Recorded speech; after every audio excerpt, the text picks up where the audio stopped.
All right, class. First off, as always, good day. I'm glad you're here. So, today's lesson, we're going to be talking about basically what happened right after we won our independence. Because the question I left you with last time that we had last lesson was now that you're in the, or we're free, we have our own country, what do we do? How do we start a country?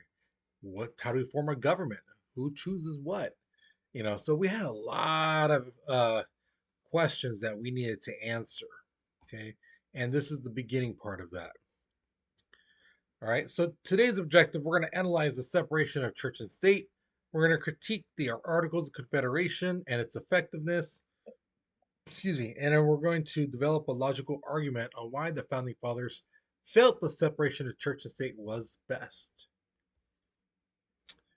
So here is your warm up picture. Now, the question is asking you, what is this artist trying to say about the Articles of Confederation? So, if you look at the picture, it's dead smack in the middle. It's the document, right there.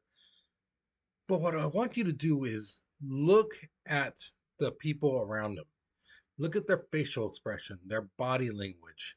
Um, Look what they're saying. Okay. So, what do you think this artist is trying to say about the Articles of Confederation? Okay. And then if you're having trouble answering this, which I don't know how you really can, just look at the article's expression on its face. I mean, just this is not a hard warm up, which I'm very surprised in class. Not many people expressed and shared, what I was really looking for. You know, you guys they barely like grazed, the meaning. So it's just baffling to me. So hopefully you um, at home right now will do better. Okay. So think about it. Pause the video. Write your response because we're moving on in three, two, one. So right when the war ended, we sent some delegates to Paris to negotiate for peace with England. Now, while the delegates were away, the states were given uh, a homework assignment. They were told basically create a constitution. Now, what's a constitution? It's basically a document that says how the government is going to be structured and things like that. Okay. Now, Virginia started writing theirs first, but the first state to actually finish it was Massachusetts. Now, the thing is, like I said in class, um, if you've ever been in class, right, between when you're in kindergarten to now, you may have seen somebody who's like really smart in class do a really good job on an assignment, and people are like, hey, let me see what you wrote down. I mean, I'm not going to copy, I just want to see what you wrote down. That's what basically a lot of states did with Massachusetts. They're like, we just want to see what you wrote down. We're not going to copy it word for word, but we just want to get ours started, and see what you put down. So they read it and they were just flabbergasted because it was really good. Okay. The Constitution called for a government with the separation of powers into three branches: executive, legislative, judicial. Um, that the legislature branch would have two houses. It'd be a bicameral. Okay. But one of the most important things that the Massachusetts Constitution said was that they guaranteed essential freedoms for its citizens. So if you lived in uh, Massachusetts, you were guaranteed rights, and that was big. So a lot of states were like, "Ooh, that's a good one." Now here's the thing. In my years, I have talked to people about politics and stuff like that, and there's one thing in particular that I wanted to address in class because I've heard people trying to make this argument time and time again, and it just needs to be said. Now, the thing is, people have said, you know, well, in the Constitution, it doesn't say that should be a separation between church and state. It doesn't say that in the Constitution. Okay, granted, yes, you're right. It doesn't say in the Constitution, word for word, church must be separated from the state and government and all that stuff. It doesn't say like that, word for word. But the founding fathers implied it so many times in the Constitution. Okay. Now, here's the thing, because remember, they believed that individual freedoms, liberties, okay, we should enjoy what we want to enjoy. No one should be over your shoulder going, you can't do that because that infringes on this and this and that, blah, blah, blah. You know, so like I gave the example, if you like football or sports, right? Sometimes sports are played on Sunday. Football is definitely played on Sunday. Sometimes baseball and other sports are played, basketball, so that, right? Now, in one particular religion, it says that you should keep the Sabbath holy. The Sabbath is Sunday because, again, um, in their belief, God created the earth in 6 days, right? And on the seventh, he rested. That's the Sabbath. It's one of the commandments, even. And the thing is, the founding fathers are like, well, if somebody wants to work on Sunday, that's their thing. Let them choose to do that. They should have the freedom to do that. There shouldn't be a law saying you can't work Sundays, because hey, that infringes on that person's freedom. That if they want to work on Sunday, fine. And you have to remember too, not everyone has the same religion, so you can't force someone's religion, the rules of one person's religion, on another person. You know, that's what they were saying. That's what the separation of church and state comes from. Here's another thing, too, that people tend to forget. Some states even had official churches. So, like I said in class, how many people here are Quakers? And nobody raised their hand. Some students even said, What's a Quaker? Exactly. Okay. Just imagine you're going to work, you get your paycheck, you notice that the government takes $300, $400 out of your check. Now, let's say they the state takes $200 of that 400 and they give it to a church like the Quaker church. Are you a Quaker? No. So why should that church get your money? That's not your church. That's not even your religion. So why should they get it? And that's exactly the problem that the founding fathers realized. No, your money should go to the state to fix roads and pay for like things like cops and teachers and stuff like that. Civil services that can be enjoyed by everyone and not just one particular church or group of believers in one faith. Okay, so that's why we have the separation of church and state. Now, the voting rights in some states also expanded. Now, if you are a white male who paid your taxes, you can now vote, as opposed to how it was before, was you had to be a property owner. But now, hey, no, no, no. As long as you pay your taxes and you're a white male, you can vote. Everyone else, you're gonna have to wait. Now, I love this guy's name, Quack Walker. Love that name. He was born a slave. Okay. Now the thing is, he was in Massachusetts, right? And when the Massachusetts Constitution came out, he sued his slave owner, basically telling him, "I'm taking legal actions against you to gain my freedom." And the slave owner's like, "Wait, wait, what?" And so they went to court, and basically he said, under the state constitution, it says this thing called inherent liberty, which means that you're born with certain freedoms, and one of those freedoms is being free. So as long as you're born in this state, you are free. Well, Quack Quacker was born in that state, so he should be free. And the court said, yeah, he's right. So they set him free. Now, like I told the classes, what do you think happened afterwards? Once the other slaves found out that this slave got his freedom by taking a slave owner to court, and like a lot of students said, oh, a lot of them would do the same thing. Exactly. So basically, they were going to clog up the system, with their court cases. So the state of Massachusetts basically said, you know what? Let's just abolish slavery. Let's get rid of it altogether. So now Massachusetts is the first state to get rid of slavery. Okay. So now if you're a slave in that state, you are free. Okay. Now, sad thing is, like I told you guys, a lot of states took the Massachusetts Constitution, and some of them basically said, no, no, no, no, that inherent liberty, that's for white people only, not African Americans, not slaves. So yes, in a lot of southern states, they were not given their freedoms.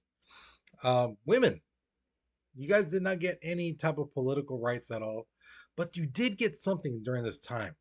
It was easier for you guys to get divorces. Okay, because back in the day, a woman could not divorce her husband if even if she was getting beat, he used up all her money, um, cheated on her, all that kind of stuff. Didn't matter. Basically, the courts saw it as, well, if he's doing all this bad stuff, why'd you marry him? You said yes. So, that's you're his property now. So that's how they saw it as. So now, hey, you can prove that he used all your money, and now you and the kids don't have any money because he spent it all on drinking and things like that. You could now get a divorce easier. Also, girls could now be educated. They could learn math and science and things like that without being called a witch. Because remember, before this time, girls who were educated, especially in math and science, were basically seen as witches. Because, oh my gosh, a smart woman? Never. Has to be the work of the devil. You know, smart women were not um, looked up to. They were, looked down upon it. No, they're not supposed to be smart. Men are smart. Men do this and that. Okay. Now, you may have seen some movies and stuff like that showed like them saying, if you're a black man, whether you're slave or free, you know, if you join the army for a year and a day, you basically will be free. Okay. Northern states honored that agreement. They said, yes, you are free, you served, awesome. Southern states, however, it was a little bit harder for them. Yes, some former slaves did get their freedoms, but not a lot. Okay, because again, they would try to find ways around it. Like, well, did you have any witnesses? Anyone see you? Because you could say you were at the battle, sure, but you could have been in the back, taking care of the wounded people, or you know, um, cleaning up things, taking the horses out, you know, not really at the front lines. So yeah. Now, March 2nd, 1781, all the colonies basically ratified the Articles of Confederation. This was just a hurry up meet up and let's just get this government started. So they, those guys at the First Continental Congress were basically just throwing in things. The government shouldn't be able to do this. They shouldn't be able to do that. They should be able to do this. You know, and the thing is, like I told students in class, if you've ever downloaded an app and it says, oh, before you use this, you have to read the terms and agreements. So click here if you've read it, and you click it because you're like, I'm not going to read the whole terms and agreement. I'm not going to spend my time reading it. So I want to use that app. I want to play that game. That's basically what happened with the Article of Confederation. Those guys did not read it. They didn't think, what's the ramifications of this document? So the government was very limited on power, and there was no separation of power. Each state got a vote, and in order for a law or anything to pass, all 13 states had to agree on it. Now, like I told the class, it's hard enough getting 13 people to agree on anything from like what should we eat today to which soda's better. You can't get 13 people to agree. Imagine 13 states. So, yeah, it was very difficult. And the other thing is, if you've ever held a baby with no teeth, you know, if you let them bite your finger or bite your cheek, it's like, oh, it's so cute because they're like, they think they're hurting you. They're right, and they're just slobbering all over you, trying to bite your cheek. It's cute. Well, here's the thing: the government, under the Articles of Confederation, was like a baby with no teeth. They could not force people to pay taxes, and they went to people all around telling them, "You owe us a lot of money. You need to pay us." Well, I don't got the money. Well, I mean, can you pay us in like 6 months? 6 months? I don't know. Well, how about like 9 months? Maybe. Okay, well, we'll be back in 9 months. They couldn't force people. Nowadays, they can garnish your wages, seize your assets, your bank accounts, things like that. So, yeah, but back then, the government did not have that power. And because they couldn't collect taxes, they couldn't pay off their debts. And because they couldn't pay off their debts, the debt got bigger and bigger and bigger, which brought us into a recession. Now, here's the thing: some states were like, oh, we can solve this problem easy. We'll just print more money. Duh. Well, here's the problem with that. Here's the duh to that. When you print more money, you're devaluing the dollar. Okay. And especially back then. Because back then you could take your dollar and trade it in for gold. Okay. So imagine you're told on Monday, if you work till Friday, I'll give you $100. And at that time on Monday, a dollar was worth 1 pound of gold. So you're like, hey man, on Friday I can trade that $100 in for 100 pounds of gold. So imagine working hard, this and that. You're doing everything you're supposed to do, and then bam, here comes Friday. Here's your $100, and you're like, all right, I'm gonna get 100 pounds of gold. And all of a sudden they come back and the people at the bank give you 100 tiny little specks, like the size in between my fingers, if you can see that on the camera. 100 pounds compared to 100 specks, yeah, like that maybe. You'd be pretty upset. And that's exactly what happened. People got upset, like, wait, whoa, whoa, whoa, no, where's my pound of gold? The state printed out a bunch of money, so that devalued the dollar. No, no, no, give me my gold, give me my gold. We gave you the gold. You're gonna find a bunch of dollar bills everywhere.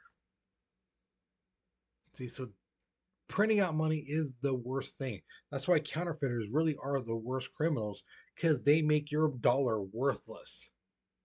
The more they print, the more less your dollar is worth.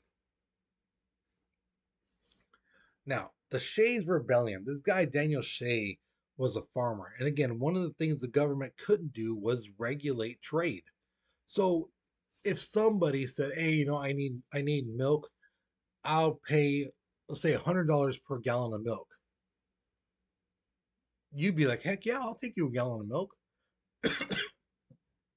But think like this: if you heard that same thing, who else heard it? And there'd be a ton of people too, like, oh, heck yeah, I'll bring you a gallon of milk. So imagine that person, all of a sudden now there's thousands of people bringing him bunch of gallons of milk. Is he gonna pay $100 per gallon of milk? Probably not now, right? There's a ton of them. So you'd be like, oh, I'll give you um, I'll give you 50 cents, because that's a lot of milk, you know. And so you went from, oh, I'm gonna get $100 per gallon of milk to now you're only gonna get 50 cents. And does milk last that long? No. Even now, refrigerated 2 weeks max. Back then, 2 days max. 'Cause remember, there's no refrigerator back then. So a lot of farmers lost money. They were trying to sell food at a high price, and then because everyone else was selling it, that same thing, the price dropped because there's so much of it. Just like the dollars, there's so much of it, the value went down. So he and like 1,200 other people struck up a rebellion in Massachusetts. And it took like a month, but eventually the state militia was able to subdue them. Now, there were some people around the country shouting out, where's the government? Why did you guys do something? The government people are like, what could we do? That happened in Massachusetts. We don't have jurisdiction in that area. Well, why didn't you send the army and help out? With what money? Nobody will pay us taxes. How can we pay for an army? You know, what soldier is going to work for free and stuff like that? No. So it's at that point people realize the Articles of Confederation was very weak and it really was hurting our country. So that's when they realized, yeah, we can't have a weak country or a weak government. We need a strong one. Okay. So that's it for this lesson. Hopefully you learned something new. Hopefully you enjoyed it. Okay. So with that being said, guys, you take care, you be safe, and I'll see you guys later.